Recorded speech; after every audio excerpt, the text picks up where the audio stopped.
നമസ്കാരം. യശോദാനന്ദൻ ഗോവിന്ദയിലേക്ക് ഏവർക്കും സ്വാഗതം. നാളെ 10-മതയാണല്ലേ? സൂര്യൻ അതിൻ്റെ സർവശക്തിയോടുകൂടി ഉദിച്ചു നിൽക്കുന്ന ദിവസമാണ് 10-മത്. അതായത് സൂര്യൻ ഏറ്റവും ബലവാനായിട്ട് കാണപ്പെടുന്ന ദിവസം മേടം 10, 10-മത്. മേടം 1 മുതൽ മേടം 10 വരെ സൂര്യൻ അത്യുച്ചത്തിലാണ്. നവഗ്രഹങ്ങളിൽ ഏറ്റവും പ്രധാനപ്പെട്ട ഗ്രഹം, നമ്മുടെ പ്രത്യക്ഷ ദൈവമാണ് സൂര്യൻ. സൂര്യഭഗവാൻ എന്നാണ് പറയുന്നത് അല്ലേ? ബ്രഹ്മ, വിഷ്ണു, മഹേശ്വരന്മാർ സൂര്യഭഗവാനിൽ അടങ്ങിയിരിക്കുന്നെന്നാണ് വിശ്വാസം. സൂര്യഭഗവാന്റെ ശരീരം മഹാവിഷ്ണുവും ആത്മാവ് ശിവനാണെന്നുമാണ് സങ്കല്പം. നമുക്കറിയാം, ഇത് വൈശാഖ മാസമാണ്, പുണ്യമാസമാണ് അല്ലേ? വൈശാഖ മാസത്തിന്റെ പ്രത്യേകതയായി പറയുന്നത് തന്നെ പ്രഭാത സ്നാനവും സൂര്യ ആരാധനയും ദാനധർമ്മങ്ങളുമാണ്. ഈ 3 കാര്യങ്ങളും മേടം 10, അതായത് മേടം 1 മുതൽ 10 വരെയുള്ള ദിവസം, അതിൽ 10-മത് ദിവസത്തിന് വളരെയധികം പ്രാധാന്യമുണ്ട്. ഈ 3 കാര്യങ്ങളും ചെയ്യുന്നത് വഴി നമ്മുടെ ജീവിതത്തിൽ ഉണ്ടാകുന്ന സകല പ്രശ്നങ്ങൾക്കും പരിഹാരം ഉണ്ടാകുന്ന ആ ഒരു ദിവസമാണ്. കാരണം അത്ര പോസിറ്റിവിറ്റിയാണ് അന്നത്തെ ദിവസം. നെഗറ്റിവിറ്റിക്ക് ഒന്നും യാതൊരു സാധ്യതയുമില്ലാത്ത ദിവസമാണ്. കാരണം സൂര്യൻ അത്യുച്ചത്തിലാണ് നിൽക്കുന്നത്. അപ്പോൾ നാളത്തെ ദിവസത്തിന് ഒരു പ്രത്യേകതയുണ്ട് അല്ലേ? നാളത്തെ ദിവസം എന്ന് പറയുന്നത് വൈശാഖ മാസത്തിലെ സപ്തമിയാണ്. അതിനെ ഗംഗാ സപ്തമി എന്നാണ് പറയുന്നത്. അതായത് ഭഗീരഥൻ ഭൂമിയിലേക്ക് ഗംഗാദേവിയെ കൊണ്ടുവന്ന ദിവസമാണ്. അതുകൊണ്ട് തന്നെ നാളത്തെ ദിവസം എന്താണ്, ഗംഗാ സ്നാനം ചെയ്യണമെന്നാണ് പറയുന്നത്. നമ്മൾക്കൊന്നും അതിന് സാധിക്കാത്തത് കൊണ്ട് നമ്മൾക്കുള്ള ആ ഒരു നമ്മുടെ വീട്ടിലെ ജലത്തിൽ തന്നെ നമുക്ക് കുളിക്കാം, സ്നാനം ചെയ്യാം.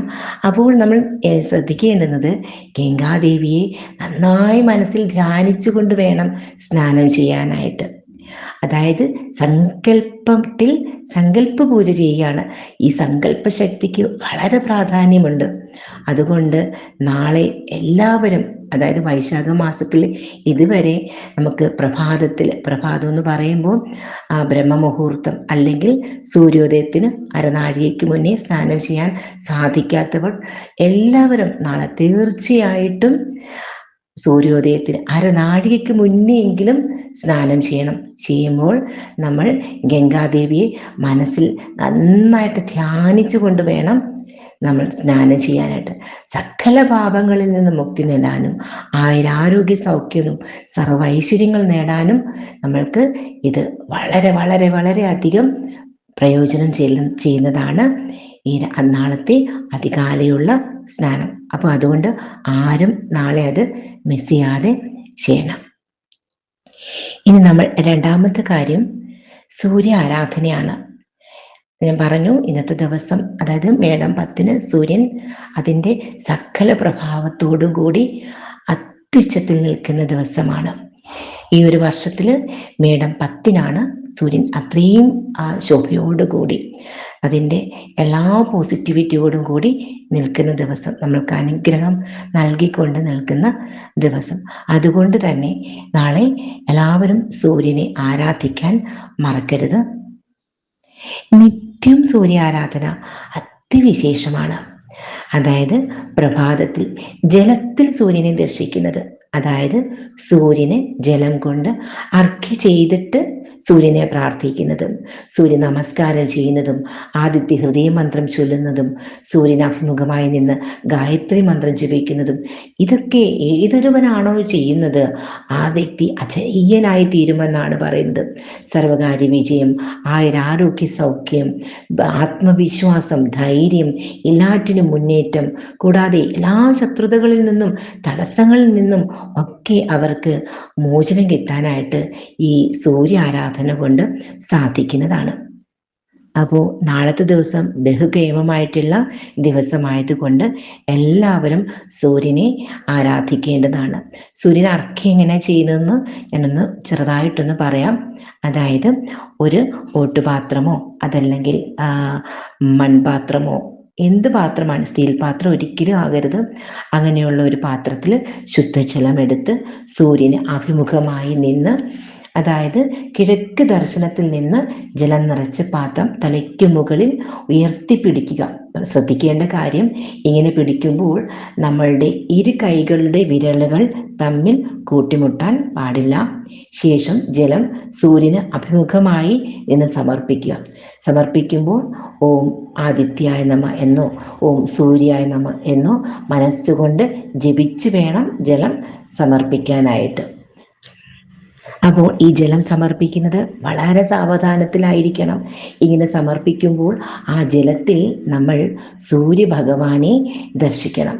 ആ ജലത്തിൽ സൂര്യരശ്മികൾ നമുക്ക് തിളങ്ങുന്നത് കാണാൻ സാധിക്കും. പ്രഭാതത്തിൽ ഒരു 6:30 മുതൽ 7 മണിക്കുള്ളിൽ ജലം കൊണ്ട് അർഘ്യം ചെയ്യുന്നതാണ് ഏറ്റവും ഉത്തമം. ഇനി ശ്രദ്ധിക്കേണ്ട കാര്യം, നമ്മൾ ഇങ്ങനെ അർഘ്യം ചെയ്യുന്ന ജലത്തിൽ, അതായത് താഴേക്ക് പതിക്കുന്ന ജലത്തിൽ ഒരിക്കലും ചവിട്ടാൻ പാടില്ല. അപ്പൊ നമ്മൾ ഫ്ലാറ്റിലൊക്കെയാണ് താമസിക്കുന്നതെങ്കിൽ താഴെ ഒരു പാത്രമോ ഒരു ബക്കറ്റോ വെച്ചിട്ട് ഇതിലേക്ക് നമ്മൾ സൂര്യാർഘ്യം ചെയ്ത ജലം അതിലേക്ക് പതിപ്പിച്ച് ആ ജലം നമുക്ക് ചെടികളുടെ ചുവട്ടിലോ അല്ലെങ്കിൽ ചവിട്ടാത്തിടത്തോ ഒക്കെ ഒഴിക്കാവുന്നതാണ്. ഇങ്ങനെ അർഘ്യം ചെയ്ത ശേഷം സൂര്യഭഗവാനെ നമസ്കരിച്ച്, അതായത് സൂര്യഭഗവാനെ നമ്മൾ 2 തവണയാണ് നമസ്കരിക്കുന്നത്. അപ്പം നിൽക്കുന്നിടത്ത് തന്നെ 2 തവണ വലം വെച്ച് സൂര്യഭഗവാനെ നമസ്കരിക്കാം. ആ നമസ്കരിച്ചതിന് ശേഷം നമ്മൾ സൂര്യമണ്ഡലത്തിൽ ഭഗവാൻ മഹാവിഷ്ണുവിനെയും മഹാദേവനെയും സങ്കല്പിച്ച് പ്രാർത്ഥിക്കണം. പഠിക്കുന്ന കുട്ടികൾ സൂര്യമണ്ഡലത്തിൽ സരസ്വതി ദേവിയെ സങ്കല്പിച്ച് പ്രാർത്ഥിക്കുന്നത് വഴി വിദ്യയിൽ ഉന്നത വിജയം കരസ്ഥമാക്കാൻ സാധിക്കുന്നതാണ്. കൂടാതെ ജോലി തേടുന്നവർക്ക് തൊഴിലിൽ അഭിവൃദ്ധി, ബുദ്ധിശക്തി, ഓർമ്മശക്തി എന്നിവയൊക്കെ ലഭിക്കാനും ഇത് അതിപ്രധാനമാണ്. അപ്പോൾ ഇത് ഞാൻ ജലം കൊണ്ട് അർഘ്യം ചെയ്യുന്ന കാര്യമാണ് പറഞ്ഞത്. ജലം കൊണ്ട് ഇനി അർഘ്യം ചെയ്യാൻ താല്പര്യമില്ലാത്തവർ മന്ത്രം മാത്രം ചൊല്ലിയാൽ മതി. ഗായത്രി മന്ത്രം ചൊല്ലാൻ അറിയാവുന്നവർക്ക് അത് ചൊല്ലാവുന്നതാണ്. അതല്ലെങ്കിൽ സൂര്യ ഗായത്രി ചൊല്ലാം. ഓം ആദിത്യായ വിദ്മഹി ഭാസ്കരായ ധീമഹി തന്നോ സൂര്യപ്രചോദയാത് എന്ന് സൂര്യ ഗായത്രി ചൊല്ലാം. ഇനി ഇതിനേക്കാളൊക്കെ മഹത്തരമായിട്ടുള്ളൊരു 4 വരി മന്ത്രമുണ്ട്, ആദിത്യ ഹൃദയ മന്ത്രം. ഏറ്റവും ശ്രേഷ്ഠമായിട്ടുള്ള 4 വരികളാണ്. ഇത് നിത്യേന ജപിക്കുന്നവർക്ക് അക്ഷയപുണ്യം ലഭിക്കുന്നതാണ്. പ്രത്യേകിച്ച് ഈ വൈശാഖ മാസത്തിൽ നിത്യവും ഇത് ചൊല്ലുന്നവർക്ക് തീർച്ചയായിട്ടും അതിൻ്റെ ഫലം ഇരട്ടിയായിട്ട് അക്ഷയമായിട്ട് നമുക്ക് ലഭിക്കുന്നതാണ്. തീർച്ചയായിട്ടും നിങ്ങൾ ഈ വീഡിയോ പൂർണ്ണമായും കാണാൻ ശ്രമിക്കുക. അത്ര ഫലപ്രദമായിട്ടുള്ളൊരു വീഡിയോ ആണ്. വീഡിയോ പൂർണ്ണമായും കാണാൻ വേണ്ടി പറയുന്നതല്ല, ഞാൻ സാധാരണ അങ്ങനെ വീഡിയോയിൽ പറയുന്നതല്ല. അപ്പോൾ നമുക്ക് ആദിത്യ ഹൃദയ മന്ത്രം ഏതാണെന്ന് നോക്കാം. ആ 4 വരി മന്ത്രമാണ്. നമുക്ക് അതായത് ഈ പൂർണ്ണ യൗവനം, അതായത് നിത്യ യൗവനമൊക്കെ ലഭിക്കാനായിട്ടൊക്കെ ഈ ആദിത്യ ഹൃദയ മന്ത്രം ചൊല്ലുന്നത് വളരെ വളരെ നല്ലതാണ്. അപ്പോൾ ഞാൻ ആ 4 വരി മന്ത്രം പറയാം. ആദിത്യ ഹൃദയം പുണ്യം സർവശത്രു വിനാശനം ജയാവഹം ജപേ നിത്യം അക്ഷയം പരമം ശിവം. ഞാനിതിവിടെ എഴുതിയിടാം. ഏത് മന്ത്രം ചൊല്ലുമ്പോഴും അതിൻ്റെ സാമാന്യ അർത്ഥം അറിഞ്ഞു വേണം ജപിക്കാൻ, എങ്കിലും നമുക്കതിൻ്റെ പൂർണ്ണ ഫലം ലഭിക്കുകയുള്ളൂ. അപ്പോൾ നമുക്കിതിൻ്റെ സാമാന്യമായിട്ടുള്ള അർത്ഥം വളരെ ലളിതമായിട്ട് മനസ്സിലാക്കാം. ഇതിൻ്റെ അർത്ഥം ഇങ്ങനെയാണ്. ആദിത്യ ഹൃദയം എന്ന ഈ സ്തോത്രം അത്യന്തം പുണ്യകരമാണ്. ഇത് ജപിക്കുന്നവന് ധാർമ്മിക പുണ്യം ലഭിക്കും. മനസ്സിൽ ശാന്തിയും ആത്മീയ ശക്തിയും വർദ്ധിക്കും. എല്ലാ തരത്തിലുള്ള ശത്രുതയും തടസ്സങ്ങളും ദുരിതങ്ങളും നശിപ്പിക്കുന്നതാണ്. ഈ മന്ത്രം നിത്യം ജപിക്കുന്നവൻ വിജയികളാകും. അതായത് എല്ലാ പ്രവർത്തികളിലും വിജയം, ആത്മവിശ്വാസം, ധൈര്യം, എല്ലാറ്റിലും മുന്നേറ്റം ലഭിക്കുന്നതാണ്. അക്ഷയം പരമം ശിവം എന്ന വാക്കിൻ്റെ അർത്ഥം ഇതിൻ്റെ ഫലം അക്ഷയമാണ്, അതായത് സ്ഥിരമായത്, നാശമില്ലാത്തതാണ്. പരമമായിട്ടുള്ള ശുഭവും മംഗളവും നൽകുന്നു. ശിവം എന്നതിവിടെ ശുഭം, മംഗളം, ഉന്നതമായിട്ടുള്ള നന്മ എന്ന അർത്ഥത്തിലാണ്. ഈ ശക്തിമത്തായിട്ടുള്ള ആദിത്യ ഹൃദയ സ്തോത്രം വാൽമീകി രാമായണത്തിലെ യുദ്ധകാണ്ഡത്തിൽ അഗസ്ത്യമുനി ശ്രീരാമന് ഉപദേശം ചെയ്ത ശക്തിമത്തായിട്ടുള്ള സ്തോത്രമാണ്. ഇനി 10ാമത്തെ ദിവസത്തിന്റെ ആ പുണ്യം ആർജിക്കാൻ നമ്മൾ ചെയ്യേണ്ടുന്ന അടുത്ത കാര്യം ദാനധർമ്മങ്ങളാണ്. നമുക്കറിയാം, ഈ വൈശാഖ മാസം മുഴുവൻ ദാനധർമ്മത്തിന് അതിപ്രാധാന്യമുള്ള ദിവസങ്ങളാണ്.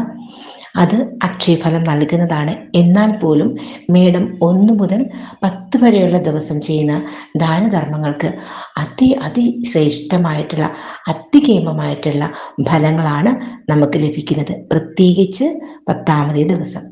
അപ്പോൾ ഈ 10ാമത്തെ ദിവസം നമ്മൾ ചെയ്യേണ്ടുന്ന ആ വസ്തുക്കൾ, ദാനം ചെയ്യേണ്ടുന്ന ആ ദ്രവ്യങ്ങൾ ഏതൊക്കെയാണെന്ന് പരിശോധിക്കാം. ദാനം ചെയ്യേണ്ടുന്ന ആദ്യത്തെ വസ്തു എള്ളാണ്. എള്ള് ദാനം ചെയ്യുന്നത് വഴി ശനിദോഷ നിവാരണം, രോഗദുരിതങ്ങളിൽ നിന്നും മുക്തി നേടാനും ഏറ്റവും ശ്രേഷ്ഠമായിട്ടുള്ളതാണ്. അപ്പോൾ ഒരുപിടി എള്ളല്ല, കുറച്ച് എള്ള് വാങ്ങി മറ്റുള്ളവർക്ക് ദാനം ചെയ്യുക. അപ്പോൾ ദാനം ചെയ്യുമ്പോൾ ശ്രദ്ധിക്കണം, അതിനോടൊപ്പം നമ്മൾ ഒരു പിടി നാണയത്തൊട്ടുകൾ കൂടി കൊടുക്കുക. അപ്പോൾ അവർക്ക് കൂടുതൽ സന്തോഷമാകും.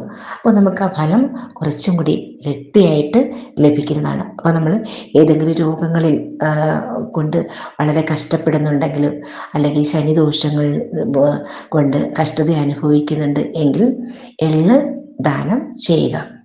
രണ്ടാമത്തെ വസ്തു വസ്ത്രമാണ്. വസ്ത്രദാനത്തിലൂടെ നമുക്കറിയാം സമ്പൽ സമൃദ്ധിയും ഐശ്വര്യമാണ്. അപ്പോൾ എന്ത് വസ്ത്രം വേണമെങ്കിലും ദാനം ചെയ്യാം. ഒരിക്കലും നമ്മൾ ഉപയോഗിച്ച വസ്ത്രം ദാനം ചെയ്യരുത്, പുതിയത് വാങ്ങി ദാനം ചെയ്യാം. അത് ഏത് വസ്ത്രമാണെങ്കിലും ദാനം ചെയ്യാവുന്നതാണ്. നമ്മുടെ ഗുരുക്കന്മാർക്ക് ദാനം ചെയ്യാം, അതല്ലെങ്കിൽ നമ്മുടെ ക്ഷേത്രത്തിലെ പൂജാരിമാർക്ക്, അതല്ലെങ്കിൽ മറ്റുള്ളവർക്ക്, ആർക്ക് വേണമെങ്കിലും ദാനം ചെയ്യാം. ഇനി 3ാമത്തെ വസ്തു എന്ന് പറയുന്നത് കാര്യസിദ്ധിക്കാണ്. നമ്മുടെ കാര്യങ്ങളൊക്കെ, നമ്മൾ ചെയ്യുന്ന എല്ലാ പ്രവർത്തികളിലും ഒരു തടസ്സം, അതല്ലെങ്കിൽ ഒന്നും നമ്മൾ വിചാരിച്ച കണക്ക് മുന്നോട്ട് പോകാതെ വളരെ സാവധാനത്തിൽ നമുക്ക് ചെയ്ത് തീർക്കേണ്ട സമയത്ത് നമുക്ക് ചെയ്ത് തീർക്കാൻ പറ്റുന്നില്ല, അല്ലെങ്കിൽ നമുക്ക് കിട്ടേണ്ട കാര്യങ്ങൾ ആ സമയത്തിന് നമുക്ക് ലഭിക്കുന്നില്ല. അപ്പോൾ എന്തിനും ഒരു കാര്യതടസ്സം ഉണ്ട് എങ്കിൽ പഴവർഗ്ഗങ്ങൾ ദാനം ചെയ്യുക. ഇനി അടുത്തത്, നമ്മുടെ ജോലിയിൽ നമുക്ക് ശത്രുതയുണ്ടെങ്കിൽ, നമുക്ക് ജോലിയിൽ ഒരു മുന്നേറ്റമില്ലെങ്കിൽ നമ്മൾ ചെയ്യേണ്ടുന്നത്, നമ്മൾ കൂവളച്ചെടിയാണ്, കൂവളത്തിൻ്റെ വേരോട് കൂടിയ ആ കൂവളത്തൈ ദാനം ചെയ്യുക. അതുപോലെ തുളസിത്തൈ എല്ലാം വേരോട് കൂടിയാണ് ദാനം ചെയ്യുന്നത് വഴി പൂർവകർമ്മ ഫലങ്ങൾ കൊണ്ട് അനുഭവിക്കുന്ന ആ ഒരു പാപത്തിൽ നിന്നും മോചനം നേടാനും, പൂർവകർമ്മം കൊണ്ട് നമ്മൾ ജന്മനാ നമുക്ക് എന്തെങ്കിലും രോഗദുരിതങ്ങളൊക്കെ ഉണ്ടെങ്കിൽ, അപ്പോൾ അങ്ങനെ ഉള്ള ദോഷങ്ങളിൽ നിന്ന് മുക്തി നേടാൻ നമുക്ക് പിന്നീട് ഈ പാപങ്ങളിൽ നിന്നൊക്കെ മുക്തി നേടാൻ തുളസിത്തൈയാണ് ദാനം ചെയ്യുന്നത്. പിന്നീട് മക്കളുടെ ഉയർച്ചയ്ക്കോ അല്ലെങ്കിൽ മക്കളെ കൊണ്ട് എന്തെങ്കിലും ദുഃഖങ്ങൾ അനുഭവിക്കുന്നുണ്ടെങ്കിൽ, സന്താന ദുഃഖം അനുഭവിക്കുന്നു, അതായത് സന്താനങ്ങൾ ഉണ്ടാകാത്തത്, അതല്ലെങ്കിൽ സന്താനങ്ങളെ കൊണ്ട് എന്തെങ്കിലും ദുഃഖ ദുരിതങ്ങൾ അനുഭവിക്കുന്നുണ്ട് എങ്കിൽ പായസം ദാനം ചെയ്താൽ മതി. പ്രത്യേകം ശ്രദ്ധിക്കണം, നാളത്തെ ദിവസം ഇത് ചെയ്യുമ്പോഴാണ് അതിൻ്റെ പൂർണ്ണ ഫലം നമുക്ക് ലഭിക്കുന്നത്. പിന്നീട് ആരോഗ്യം മെച്ചപ്പെടാൻ ആര്യവേപ്പിൻ്റെ തൈ ദാനം ചെയ്യാം.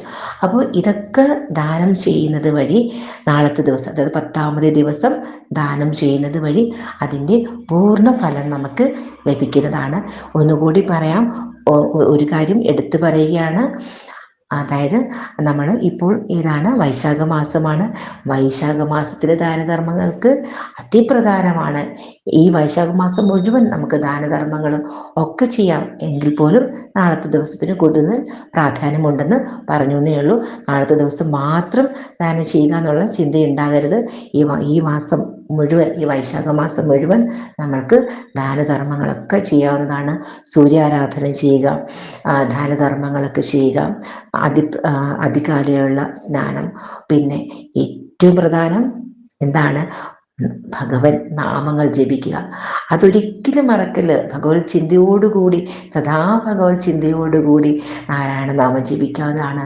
ഹരേ രാമ മന്ത്രം ജപിക്കാവുന്നതാണ്. അപ്പം നമുക്കറിയാവുന്ന നാമങ്ങളൊക്കെ ജപിക്കുക. ഒപ്പം നാരായണനെ പ്രാർത്ഥിക്കുന്നതോടൊപ്പം ലക്ഷ്മി ദേവിയെ കൂടി പ്രാർത്ഥിക്കാൻ മറക്കരുത്. കാരണം ഭഗവാൻ തൻ്റെ പ്രിയവത്നിയായിട്ടുള്ള നമ്മുടെ സർവ്വ ഐശ്വര്യങ്ങൾ നൽകുന്ന ലക്ഷ്മി ദേവിയുമായിട്ടാണ് ഭൂമിയിൽ സദാ ഉണ്ടാകുന്നത് ഈ പുണ്യമാസത്തിൽ. അപ്പോൾ ലക്ഷ്മി ദേവിയും ആരാധിക്കാൻ തീർച്ചയായിട്ടും മറക്കരുത്. എല്ലാവർക്കും പൊന്നും ഗുരുവായൂരപ്പൻ്റെയും രാധാദേവിയുടെയും അനുഗ്രഹം ഉണ്ടാകട്ടെ എന്ന് പ്രാർത്ഥിച്ചുകൊണ്ട് നിർത്തുന്നു. വീണ്ടും കാണാം എന്ന ശുഭപ്രതീക്ഷയിൽ ഈശ്വരാനന്ദൻ ഗോവിന്ദേ.